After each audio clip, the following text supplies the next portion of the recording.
మగ డాక్టర్ వస్తాడని చెప్పారు. ఈవిడొచ్చిందేంటి? మిస్ డకోటా మీరే కదా? నేనేనండి. మీరు వచ్చారేంటండి? రేపు గురైంది మీరే కదా? అవునండి, మీరు వచ్చారేంటండి? ఫాదర్ అన్నారు, డ్రెస్ చూస్తే ఇండియాలో ఉన్నారు. అంటే అయ్యా మేడ్ ఇన్ సీతానగరం అండి, సెటిల్డ్ ఇన్ దుబాయ్ అండి. అవును, మీరు వచ్చారేంటండి? పడుకోండి చూస్తాను.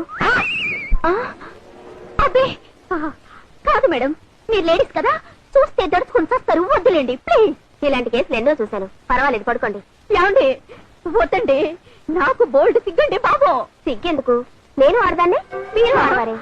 మీకెలా చెప్పాలండి బాబు? ఏమండే, నన్ను చూస్తే మీకు పాపం చుట్టుకుంటుందండి బాబు. నా డ్యూటీ నన్ను తేనిస్తారా లేదా? ఇంత చెప్పినా కూడా మీరు అర్థం చేసుకోలేదంటే మీ కర్మ అంతే. చూడండి, బాగా చూసుకోండి.